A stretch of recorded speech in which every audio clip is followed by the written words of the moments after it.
ایک دوسرے کی سندرتا ہو، ایک دوسرے کی خوبصورتی ہو۔ ارے ایک دن بیوی چلی جائے میرا کمرہ سنا سنا لگا۔ جو شادی شدہ لوگ ہیں جنہوں نے یہ لڈو کھایا ہوا ہے ان کو زیادہ ایسا، جو بیچارے نہیں کھائے ہیں وہ کیا جائے۔ تو شادی کے بعد انسان کی لائف چینج ہو جاتی ہے، زندگی میں پریورتن آ جاتا ہے، اور میاں بیوی ایک دوسرے کا لباس ہو۔ اور غور کیجئے گا، ہر آدمی کوئی نہ کوئی کپڑا پہنتا ہے، کوئی لنگی پہنے ہوئے ہے، کوئی بنیان پہنے ہوئے، لیکن کوئی اگر بغیر کپڑوں کے ہے، ننگا ہے، تو دو ہی بات ہو سکتی ہے، یا تو وہ انسان نہیں ہے، اور انسان ہے تو پھر عقل نہیں ہے اس کے اندر، پاگل ہوگا جو ننگا گھومے گا۔ اگر انسان ہے اور عقل ہے تو کپڑا ضرور پہنے۔ اس کا مطلب یہ ہوا کہ لباس آپ کے عزت کو جو چھپانے کا ذریعہ ہے۔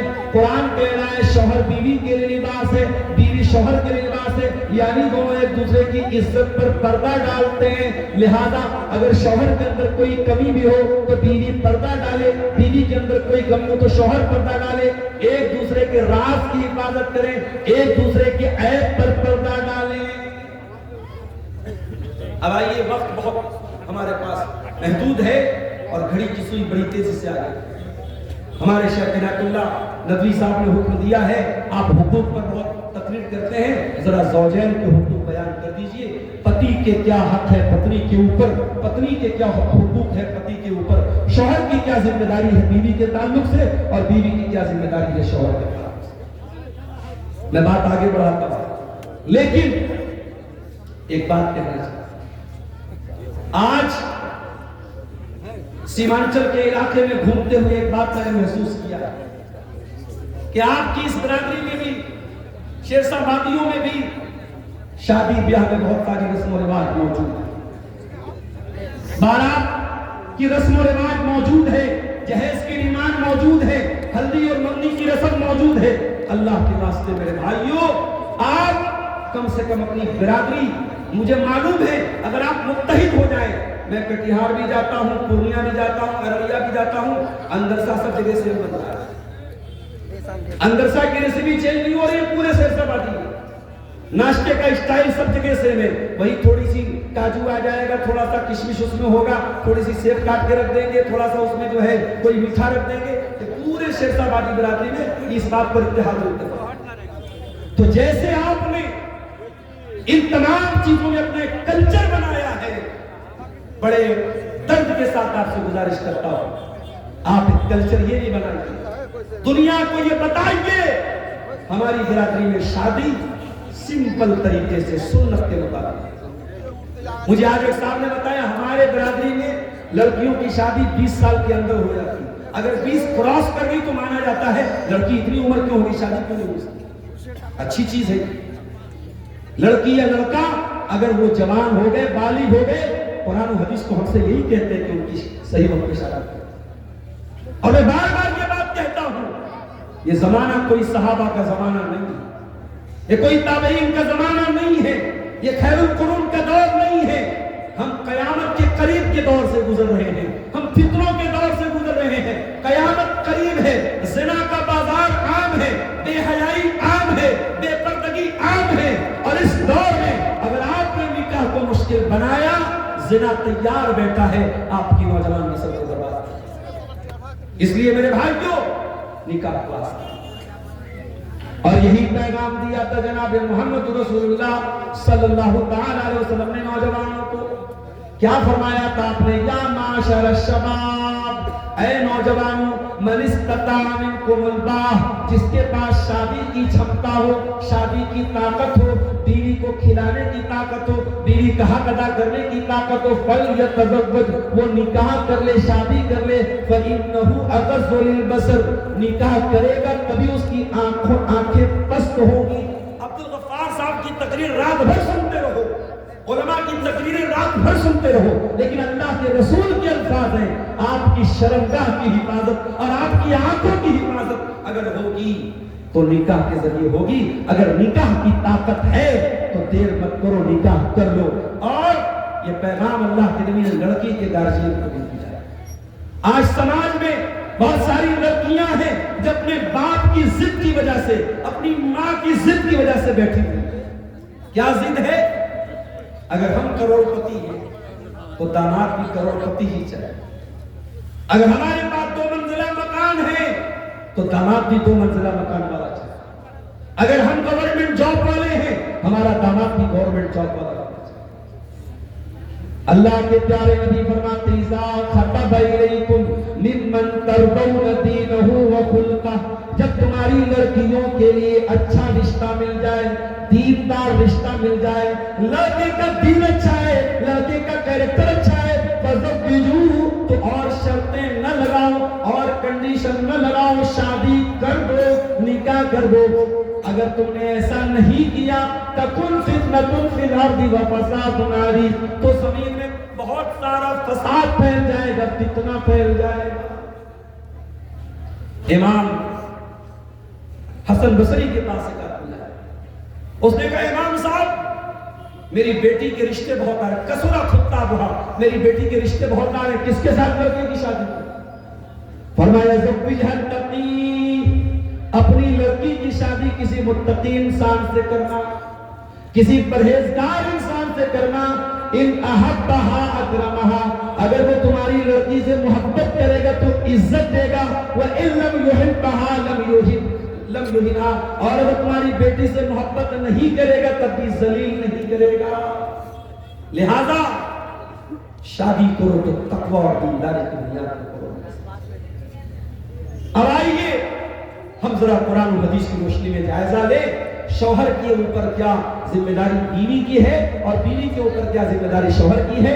پہلے ہم دونوں کی مشترکہ کچھ ذمہ داری کو آپ کے سامنے بیان کریں۔ نکاح ہو گیا، شوہر بیوی ایک دوسرے کے رشتے میں آ گئے، اب کچھ چیزیں دونوں کی ذمہ داری ہے، شوہر کی بھی ذمہ داری ہے، بیوی کی ذمہ داری ہے۔ اس میں سب سے پہلی چیز تعاون علی البر والتقوی، اچھے کاموں میں ایک دوسرے کا سپورٹ کرنا ہے۔ اگر شوہر نماز کا ٹائم ہو گیا اور نماز کے لیے شوہر نہیں جا رہا ہے، بیوی بول دے جاؤ تم نماز پڑھو۔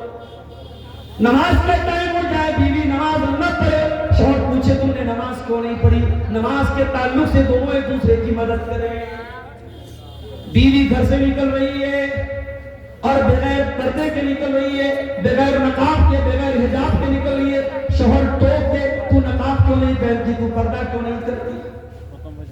اسی طریقے سے شوہر سگریٹ پینے لگے، کوئی نشہ کی چیز استعمال کرنے لگے، بیوی فوراً منع کرے۔ حرام کاموں سے ایک دوسرے کو روکے اور اچھے کاموں میں ایک دوسرے کا سپورٹ کرے۔ اس کی دلیل کیا ہے؟ آئیے میں 2-3 دلیلیں آپ کو دیتا ہوں۔ اللہ کے پیارے نبی فرماتے ہیں لِيَتَّخِذْ أَحَدُكُمْ قَلْبًا شَاكِرًا وَلِسَانًا ذَاكِرًا وَزَوْجَةً مُؤْمِنَةً تُعِينُهُ عَلَىٰ أَمْرِ الْآخِرَةِ۔ اے دنیا والو، 3 چیزوں کو دولت بنا لو، 3 چیزوں کو خزانہ بنا لو، 3 چیزوں کو اپنے گھر میں لے کے آ جاؤ۔ قلبًا شاکرا، اپنے سینے میں ایسا دل پیدا کر لو جو اللہ تعالیٰ کا شکر ادا کرنے والا ہو۔ وَلِسَانًا ذَاكِرًا، اور اپنے منہ میں ایسی زبان پیدا کرو جو اللہ تعالیٰ کا ذکر کرنے والی ہو۔ وَزَوْجَةً مُؤْمِنَةً تُعِينُهُ عَلَىٰ أَمْرِ الْآخِرَةِ، اور ایسی دیندار عورت سے شادی کرو، اس کو بیوی بناؤ جو دین کے کاموں میں تمہاری مدد کرے۔ ایسی عورت کیسی ہوتی ہے بھائی؟ جو دین کے کاموں میں آپ کی مدد کرے۔ آئیے اس کا بھی ایگزامپل آپ کو دے۔ اللہ کے پیارے نبی فرماتے ہیں رحم اللہ رجلا قام من اللیل، اللہ تعالیٰ رحمت نازل فرمائے اس آدمی کے اوپر جو رات میں اٹھ کر کے تہجد پڑھتا ہے، وہ ایقظ امرأتہ، اور اپنی بیوی کو بھی اٹھاتا ہے، اور بیوی اگر انکار کر دے تو بیوی کے چہرے پر پانی چھڑک دیتا ہے، چلو بیگم اٹھو، چلو نماز پڑھو۔ خود بھی تہجد پڑھ رہا ہے اور بیوی کو بھی اٹھاتا ہے۔ اللہ، تو جو شوہر تہجد کے لیے بیوی کو اٹھائے گا وہ فجر کی نماز میں آٹومیٹک اٹھائے گا، وہ ظہر کے لیے ضرور اٹھائے گا، وہ عصر کے لیے ضرور اٹھائے گا، وہ مغرب اور عشاء کے لیے ضرور اٹھائے گا۔ اللہ کے نبی نے رحمت کی دعا کی ہے اس آدمی کو۔ اور میری پیاری ماں اور بہنوں، آپ بھی سن لیجئے، نبی نے دوسری دعا کس کے لیے کی؟ فرمایا وَرَحِمَ اللَّهُ امْرَأَةً قامت من اللیل، اور اللہ تعالیٰ رحمت نازل کرے اس عورت کے اوپر جو رات میں اٹھتی ہے، تہجد پڑھتی ہے، وَأَيْقَظَتْ زَوْجَهَا، اور اپنے شوہر کو بھی اٹھاتی ہے، پیار اور محبت سے اٹھاتی ہے، اور شوہر اگر انکار کر دیتا ہے نَضَحَتْ فِي وَجْهِهِ الْمَاءَ، شوہر کے چہرے پر پانی چھڑک دیتی ہے، چلو تم بھی تہجد پڑھ لو، تم بھی اللہ کی عبادت میں میرا سپورٹ کرو۔ تو نیکی کے کاموں میں دوسرے کا سپورٹ۔ دوسرا کام، شادی کے بعد میاں بیوی اس رشتے کو پیار سے نبھائیں، اس رشتے کو کوئی نوکر اور آقا کا رشتہ نہ بنائیں۔ آج کیا ہو رہا ہے؟ مائیں اپنی بیٹیوں کو کیا ٹریننگ دیتی ہیں؟ لڑکوں کو، شوہر کو کیسے تمہیں اپنی انگلی پہ نچانا۔ آج ماں یہ ٹریننگ دے رہی ہے کہ تجھے اپنے شوہر کو قابو کیسے کرنا ہے، تجھے اپنی انگلی پہ نچانا۔ کاش ماؤں نے یہ سبق دیا ہوتا کہ تجھے اپنے شوہر کا دل کیسے جیتنا، تجھے اپنی ساس کا دل کیسے جیتنا ہے۔ اور برا ہو ان موبائل پر چلنے والے سیریلوں کا، چاہے وہ انڈین سیریل ہو چاہے پاکستانی سیریل، ان سیریلوں نے بھی ہمارے گھروں کا بیڑا گرک کر کے رکھا ہے۔ ان سیریلوں کو دیکھ کر ہماری قوم کی بیٹیاں، ہماری بہنیں آج بے حیا ہو رہی ہیں۔ آج ساس کو سکھایا جا رہا ہے تجھے بہو کے خلاف کیسے چال چلنا ہے، بہو کو سکھایا جا رہا ہے تجھے ساس کے خلاف کیسے تجھے پلاننگ بنانی ہے، شوہر کو سکھایا جا رہا ہے کہ شادی کے بعد بھی تو کیسے ایکسٹرا میریٹل افیئر کر سکتا ہے، بھابھی کو سکھایا جا رہا ہے تو دیور کے ساتھ کیسے گھر سے بھاگ سکتی ہے۔ آج سماج کو دوشت کرنے میں، سماج کو بگاڑنے میں، سماج کو گندا بنانے میں ان فلموں کا، ان سیریلوں کا اور ان ویب سیریز کا بہت بڑا ہاتھ ہے۔ تو شوہر اور بیوی ایک دوسرے کی ذمہ داریوں کو سمجھیں۔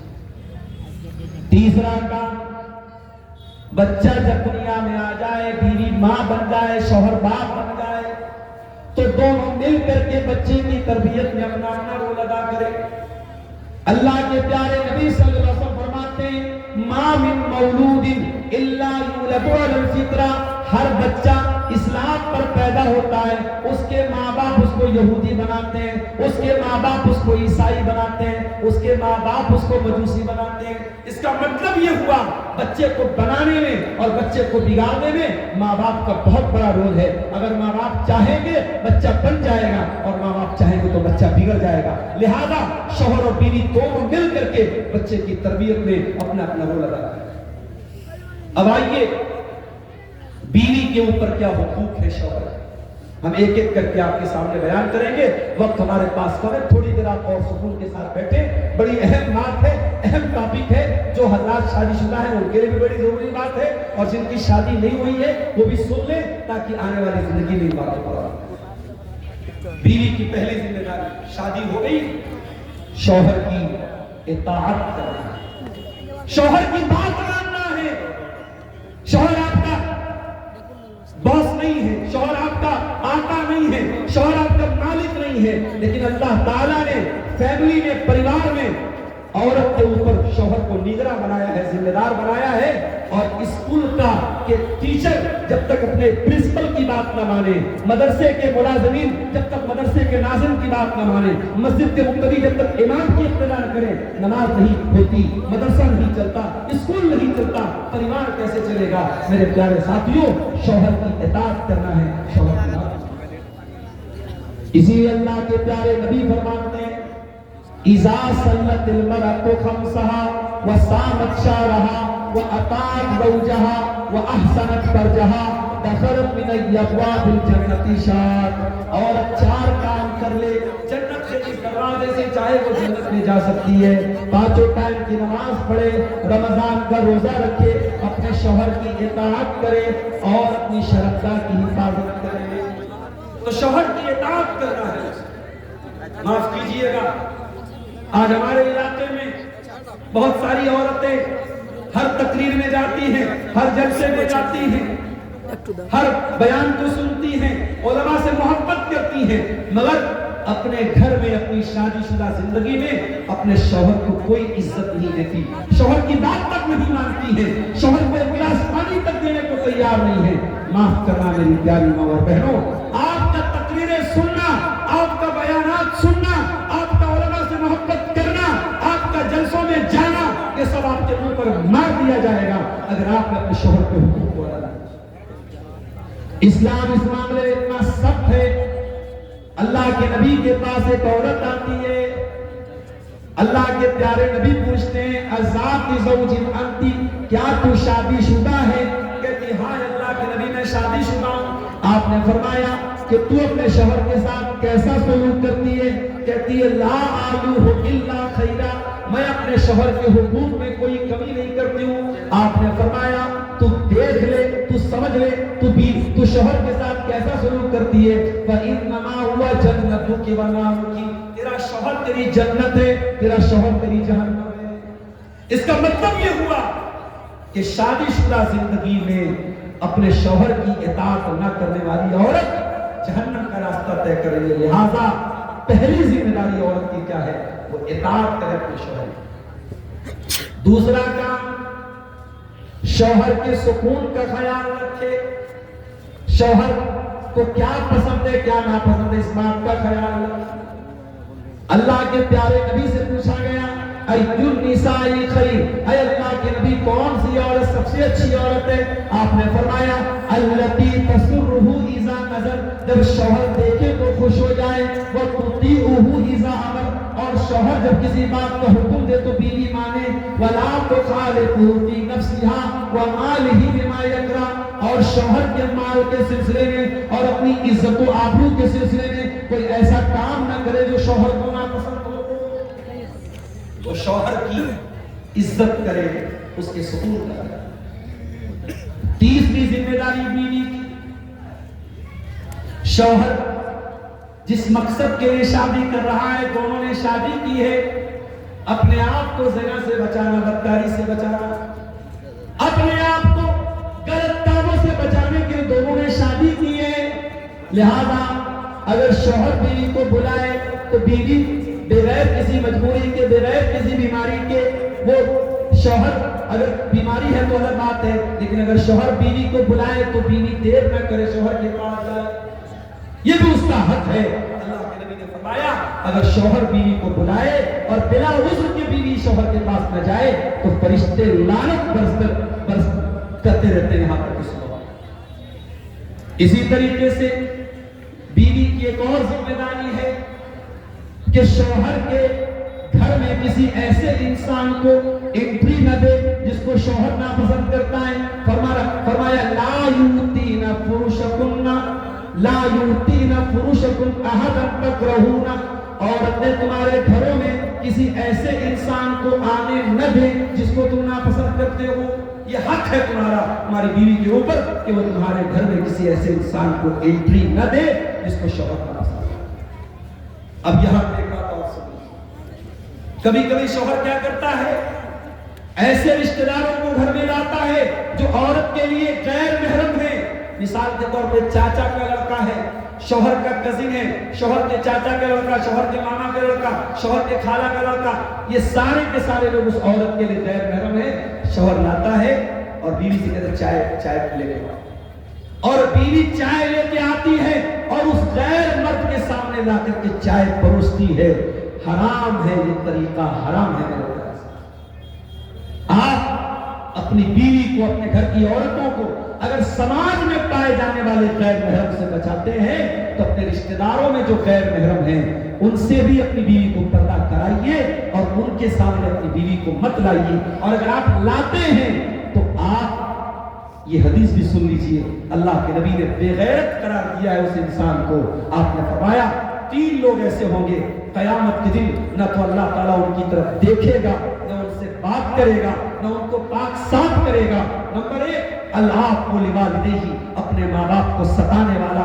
نمبر 2 المرأۃ المترجلہ، مردوں کی طرح چال ڈھال اپنانے والی عورت۔ اور نمبر 3 الدیوس، وہ بے غیرت مرد الذی یقر فی اہلہ الخبث، جس کے گھر میں گندگی ہو رہی ہو، بے حیائی ہو رہی ہو، بے پردگی ہو رہی ہو اور اس کو کوئی فرق نہیں۔ تو اگر شوہر بیوی کو سے بے پردگی کروائے، بے غیرتی کروائے، تو کان کھول کے سن لو، شوہر کی ہر بات بیوی کو نہیں ماننا ہے۔ اگر شوہر کی کوئی بات ایسی ہے، چاہے اس کا تعلق میاں بیوی کے آپس کے تعلق سے بھی، میاں بیوی کے تعلقات کے سلسلے میں بھی، اگر شوہر پریشر کر کے فورس کر کے کوئی ایسا کام کرنے کو بولے تو اسلام کی نظر میں غلط ہے، جو شریعت کی نظر میں غلط ہے، تو بیوی کو بات نہیں ماننی ہے۔ کیوں؟ اس لیے کہ اللہ کے نبی نے فرمایا لا طاعۃ لمخلوق فی معصیۃ الخالق، اللہ کو ناراض کر کے، اس کی نافرمانی کر کے کسی مخلوق کی بات کو نہیں ماننا ہے۔ شوہر کی عزت اپنی جگہ ہے، شوہر کا احترام اپنی جگہ ہے، مگر شوہر کی ناجائز اور غلط بات بیوی نہیں مانتی۔ اسی طریقے سے بیوی کی ایک اور ذمہ داری ہے، شوہر کے مال کو بے دریغ خرچ نہ کرے۔ اپنے حق بھر کا پیسہ لے سکتی ہے، لیکن اس کا مطلب یہ نہیں ہے کہ جب مودی جی نوٹ بندی کراتے ہیں، مہیلاؤں کے گھروں سے لاکھوں روپے برآمد ہوتے ہیں جو انہوں نے اپنے شوہروں کی جیب سے چرایا، اس کا مطلب یہ ہوا کہ شوہر کو بتائے بغیر عورتیں بہت سارا پیسہ چرا لیتی ہیں سیونگ کے نام پہ، یہ غلط ہے، مناسب نہیں۔ ہاں اگر آپ کو یقین ہے تھوڑا بہت پیسہ میں شوہر کی پاکٹ سے لے رہی ہوں اور شوہر ہی کے لیے، پریوار ہی کے لیے لے رہی ہوں، تو الگ مسئلہ ہے، یا شوہر آپ کی ضروری چیزوں کو نہیں دے رہا ہے، حق ادا نہیں کر رہا ہے، تو وہاں پہ آپ لے سکتی ہیں۔ لیکن اتنا زیادہ پیسہ لے لینا، مال لے لینا کہ شوہر کی زندگی پریشانی میں آ جائے، یہ بالکل بھی مناسب نہیں ہے۔ تو یہ کچھ ذمہ داریاں ہیں جو بیوی کے اوپر شوہر کی۔ شوہر کی کیا ذمہ داری ہے؟ شوہر کی پہلی ذمہ داری، قرآن کہتا ہے وَعَلَى الْمَوْلُودِ لَهُ رِزْقُهُنَّ وَكِسْوَتُهُنَّ بِالْمَعْرُوفِ، بچے کے باپ کی ذمہ داری ہے بچے کی ماں کو کھلانا، پلانا، پہنانا۔ اپنی بیوی کو نکاح کر کے لائے ہو، روٹی، کپڑا، مکان آپ کو دینا پڑے گا، آپ کی ڈیوٹی ہے، آپ کی ذمہ داری ہے۔ اور جب نکاح کرو تو مہر بھی بیوی کا دے دو۔ وَآتُوا النِّسَاءَ صَدُقَاتِهِنَّ نِحْلَةً، قرآن کہتا ہے اپنی عورتوں کو مہر دے دو خوشی خوشی۔ ہمارے بنارس میں پہلے کے زمانے میں 32.5 روپیہ مہر ہوتا تھا، ابھی تھوڑا لوگوں نے بڑھا دیا ہے، ابھی 100 گرام چاندی مہر میں دی جاتی ہے۔ پرسوں میں حدیث پڑھ رہا تھا مدرسے میں بچوں کو، اللہ کے نبی نے اپنی بیویوں کو جو مہر دیا تھا 12.5 اوقیہ چاندی دیا تھا۔ 12.5 اوقیہ چاندی تقریباً 1.5 کلو ہوتی ہے، اور 1.5 کلو چاندی کا جو ریٹ میں نے کرنٹ میں پتا کیا 2.25 لاکھ روپیہ۔ یعنی اللہ کے نبی نے اپنی بیویوں کو اس زمانے کے حساب سے جو چاندی دی تھی آپ نے مہر میں، آج کی کرنٹ ویلیو کیا ہے 2.25 لاکھ۔ اس لیے مہر کی رقم بہت زیادہ بھی نہیں ہونی چاہیے جو آپ دے نہ سکیں، اور اتنی کم بھی نہیں ہونی چاہیے کہ ہنسی مذاق بن کے رہ جائے۔ مہر انسان کو اپنی حیثیت کے مطابق ہونا چاہیے۔ اور اگر آپ کے پاس کچھ بھی نہیں ہے تو نبی اکرم کے دور میں ایسا بھی ہوا، ایک عورت آتی ہے نبی اکرم کے ساتھ نکاح کرنے کی خواہش ظاہر کرتی ہے، اللہ کے پیارے نبی اس میں دلچسپی کا اظہار نہیں کرتے کہ مجھے شادی کی ضرورت نہیں ہے، وہ کہتی ہے کسی اور سے میری شادی کرا دیجئے۔ ایک صحابی کہتے ہیں اللہ کے نبی میں شادی کرنے کو تیار ہوں۔ آپ نے پوچھا ہے تمہارے پاس کچھ مہر میں دے دیں؟ اچھا آج الٹی بات ہے، آج لڑکے والے لڑکی والوں سے پوچھتے ہیں تمہارے پاس دینے کے لیے کیا ہے۔ نبی کے دور میں لڑکے سے پوچھا جاتا تھا تمہارے پاس دینے کے لیے کیا ہے۔ صحابی نے کہا ہے اللہ کے نبی میرے پاس صرف میرا ازار ہے، میری لنگی ہے اور کچھ نہیں۔ آپ نے فرمایا جاؤ تلاش کرو، اگر لوہے کی انگوٹھی ملے تو وہی دے دینا۔ صحابی نے تلاش کیا، تلاش کر کے آئے، کہا ہے اللہ کے نبی لوہے کی انگوٹھی بھی نہیں۔ آپ نے فرمایا اچھا یہ بتاؤ هل معك شيء من القرآن، کچھ قرآن یاد ہے کیا؟ کہا کہ ہاں اللہ کے نبی مجھے فلا فلا صورت ہے۔ قرآن کے حافظوں کو ہلکا سمجھنے والوں، قرآن کے علماء کو ہلکا سمجھنے والوں، سائنس کے ٹیچر کی ٹیوشن فیس 5000، میتھ کے ٹیچر کی ٹیوشن پڑھانے والے ٹیچر کی فیس 3000، اور قرآن پڑھانے والے مولوی کو 500 روپیہ دے کے احسان جتاتا ہے۔ مولوی صاحب کچھ کم کر دیجیے۔ قرآن کی قیمت تو نہیں طے ہو سکتی ہے، قرآن کی کوئی ویلو تو نہیں طے ہو سکتی۔ اب تیری نظر میں سائنس کے ٹیچر کا مقام اونچا ہوگا، میں سائنس کے ٹیچروں کو ڈیگریڈ نہیں کر رہا ہوں، ٹھیک ہے، سماج میں ان کا بہت بڑا یوگدان ہے، میتھ کے ٹیچروں کا بہت بڑا یوگدان ہے، لیکن اللہ کی قسم قرآن پڑھنے والے کا جو مقام ہے اور قرآن پڑھانے والے کا جو مقام ہے وہ دنیا کے کسی اور ٹیچر کا نہیں ہو سکتا۔ اور یہ بات میں نہیں کہہ رہا ہوں، یہ بات جناب محمد رسول اللہ صلی اللہ علیہ وسلم نے فرمائی ہے، خیرکم من تعلم القرآن وعلمہ، تم میں سب سے بہترین انسان وہ ہے جو قرآن کو سیکھتا ہوا۔ آپ نے فرمایا کیا قرآن تم کو یاد ہے؟ کہاں ہے اللہ کے نبی، قرآن یاد ہے۔ آپ نے فرمایا زوجتکھا بما معک من القرآن، جو قرآن تجھ کو یاد ہے اسی کو میں نے مہر بنا کے تیرا نکاح کر دیا۔ پتہ یہ چلا کہ مہر میں علم کو بھی مہر بنایا جا سکتا ہے۔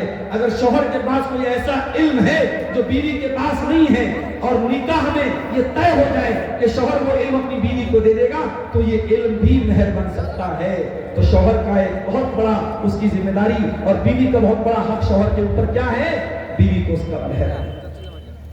تیسری چیز، بیوی کو خوش رکھے، اتنا خوش رکھے، اتنا خوش رکھے۔ اللہ کے نبی سے شادی ہوئی حضرت عائشہ، کچھ دنوں کے بعد آپ سفر پہ گئے، صحابہ سے آپ نے فرمایا تم لوگ تھوڑا آگے نکل جاؤ، صحابہ آگے نکل گئے۔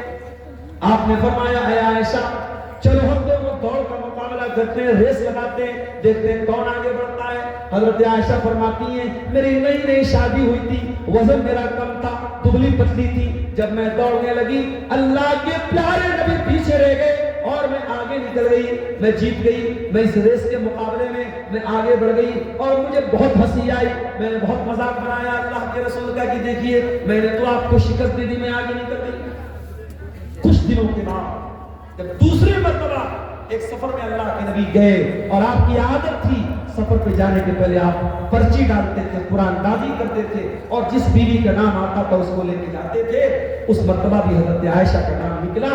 آپ نے ان کو لے کے گئے اور راستے میں ایک جگہ جب آپ نے سناٹا دیکھا صحابہ سے آپ نے کہا تھوڑا آگے نکل جاؤ اور آپ نے کہا عائشہ چلو آج ہم لوگ ایک بار پھر ریس لگاتے ہیں۔ حضرت عائشہ کہتی ہیں اس مرتبہ جب ریس ہوئی اور ہم دونوں جب دوڑنے لگے اس مرتبہ میں تھوڑی فربا ہو گئی تھی، تھوڑی موٹی ہو گئی تھی، تھوڑی میرے بدن میں چربی آ گئی تھی، میں ویسا نہیں دوڑ پائی جیسے پہلے دوڑتی تھی۔ اس مرتبہ اللہ کے پیارے نبی صلی اللہ علیہ وسلم آگے نکل گئے اور میں پیچھے رہ گئی، اور جب نبی نے مجھ کو پیچھے پچھاڑ دیا، مجھ کو پیچھے کر دیا تو اللہ کے نبی ہنسنے لگے اور آپ نے ہنستے ہوئے فرمایا ہاذہ بتلک، اے عائشہ اس دن کا بدلہ آج میں نے پورا کر لیا۔ یہ نبی کی زندگی تھی۔ آپ نبی سے زیادہ سیریس نہیں ہو سکتے، نبی سے زیادہ سنجیدہ نہیں ہو سکتے۔ اگر اللہ کے رسول اپنی بیویوں کے ساتھ ہنسی مذاق کرتے تھے، انٹرٹینمنٹ کرتے تھے، حلال اور جائز طریقے سے آپ بھی اپنی بیویوں کے ساتھ تھوڑا انٹرٹینمنٹ کیجئے۔ شادی کا رشتہ یہ کوئی ایسا رشتہ نہیں ہے کہ بس ایک روٹین ہے کہ صاحب ہم گھر میں آئے اور بیوی نے ہم کو کھانا دے دیا، ہماری ضرورتیں پوری کر دی۔ اس رشتے کو تھوڑا منورنجک بنائیے، اس میں تھوڑا پیار اور محبت کی باتیں ہوں۔ آج پیار اور محبت کی جب بات آتی ہے تو لوگ حرام محبت کی بات کرتے ہیں کہ صاحب فلاں تو اپنی محبوبہ کو چاک بولتا ہے، کبھی کبھی آپ بھی اپنی بیوی کو چاک بول دیجیے۔ ویسے ایک دن آئے گا جب آپ کے سر کا آدھا بال چلا جائے گا تو آپ خود ہی چاک بن جائے گا انشاءاللہ۔ تو آپ اس کے پہلے کہ آپ چاک بن جائیں، بیوی کو کبھی کبھی محبت سے، اللہ کے نبی حضرت عائشہ کو کبھی عائش بولتے تھے، محبت بھرے جملے کبھی بول دیجیے۔ میرے بھائیوں گھڑی کی سوئی 12:30 بجا رہی ہے اور آخری جو میری لمٹ تھی یہاں سے نکلنے کی، کیونکہ 5 بجے تک